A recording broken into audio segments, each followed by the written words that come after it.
Alright people, welcome to another review. Today I'm going to do a comparison on two reels. The two reels coming from separate companies. This one is the KastKing Sharky. It's actually a 30 or 30 series or a 300. And the other is SeaKnight's Phantom 200. Both of these came with extra spools.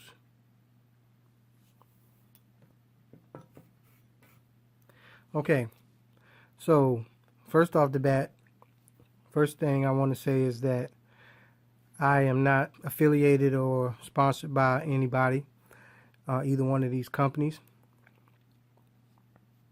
So I'm not endorsing or trying to promote any one particular product. I just want to give you an honest review after having used these reels in the field, on the lake. So I just want to give you my honest review and opinion of these particular reels and what has been my experience, the good, the bad, and the ugly. I'm just going to touch on a couple of categories, and the first one is going to be the feel. How does the reel feel in your hand? How does it feel when you're handling it out on the water? And this particular reel right here is a little heavier than this one, obviously, because this is a 200 series and this is more like a 300 series. So of course this is going to be a little heavier, but with that being said, it still feels very lightweight, and I have never had any problems as far as how this feels. It's very comfortable in my hand. I've never had any problem with it at all. I like the way it feels. It's still compact, comparatively speaking, to some of my other reels. This is on the smaller side, the SeaKnight, and of course, like I said, it's a 200. It's very lightweight, super compact. Feels very good in my hand, very comfortable. So if I had to give these two ratings on the feel, I would give them both a 4 out of 4. Moving on to the next category is construction. The construction of both of these, let's start with the KastKing Sharky. Now, the KastKing Sharky 30 is constructed, and it's very well constructed, I might add.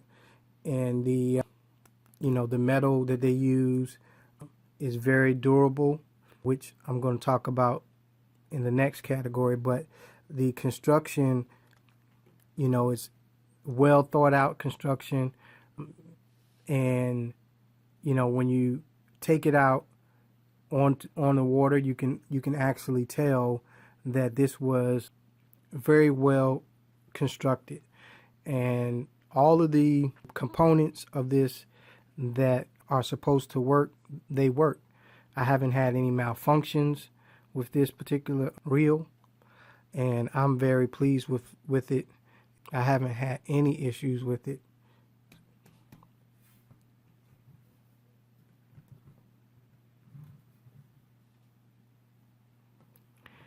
Now, let's get to the SeaKnight. When I first got this, it felt like it was going to be somewhat durable, and it seemed to be very well constructed.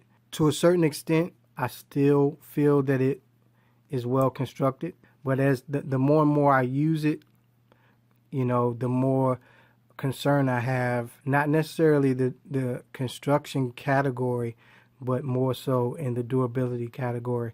And I'll tell you why when we get to that particular section. but I believe that construction and the durability, they tie, hand in hand.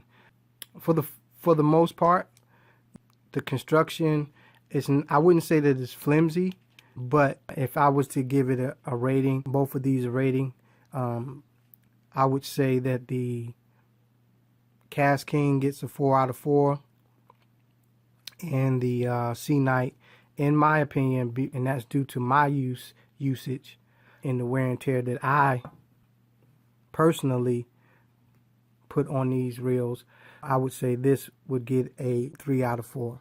The SeaKnight will get a 3 out of 4, and the KastKing will get a 4 out of 4.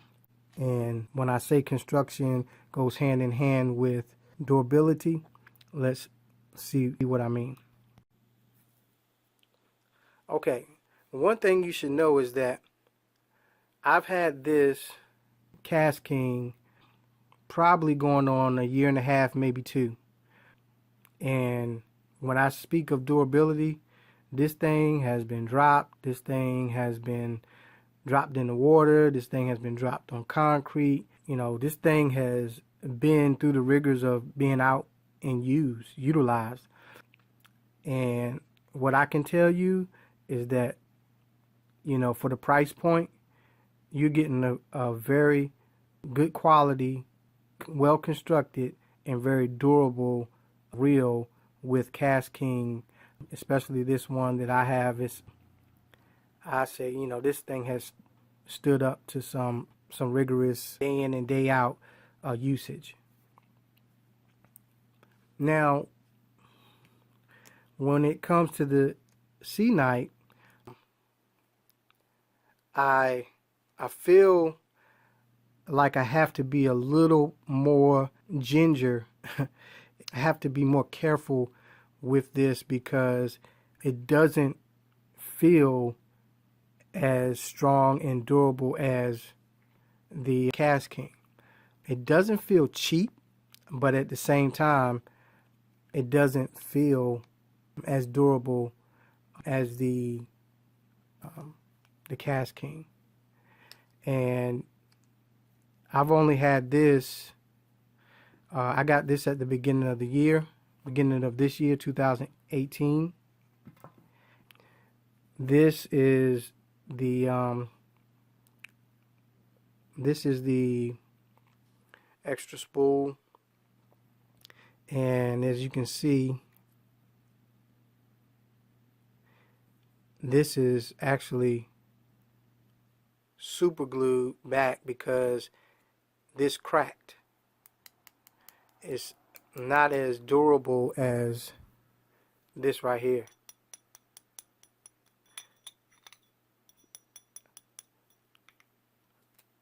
You can feel the difference. Yeah, just one day I was picked it up,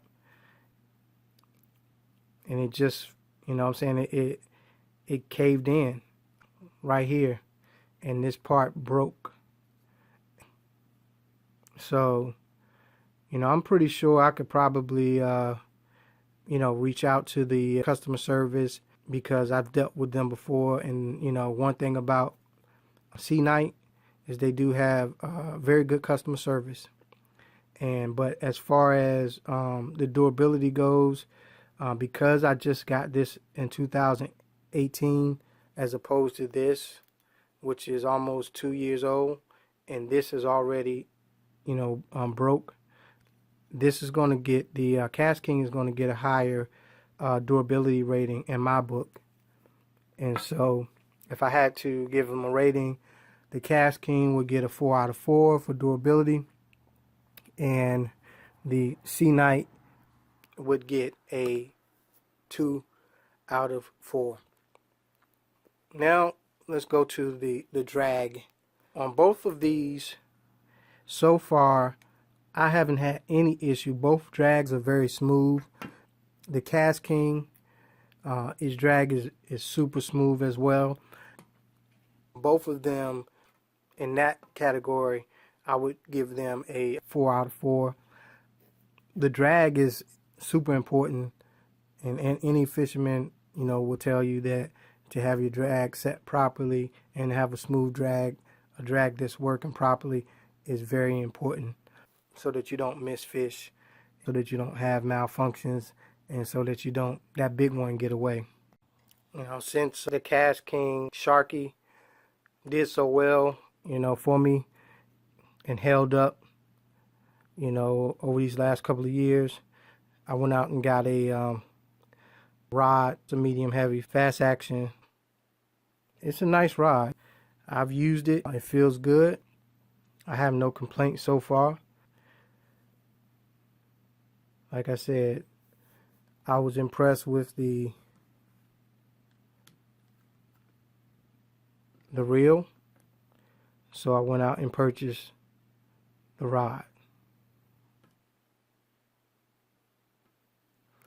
And, you know, that's normally how I am, and I think, you know, a lot of people who purchase equipment, hopefully, you know, you give the brand a, you know, you give the brand a try, you review it.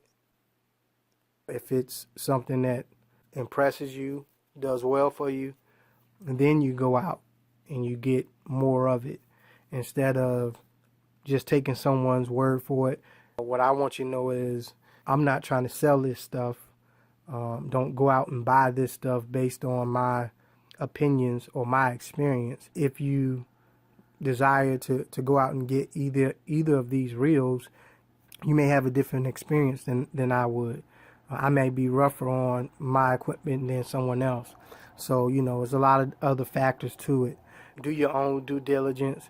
If you do, I'm not saying go out and buy a whole bunch of tackle and a whole bunch of equipment from either one of these companies. But if you do, give it a good and honest review.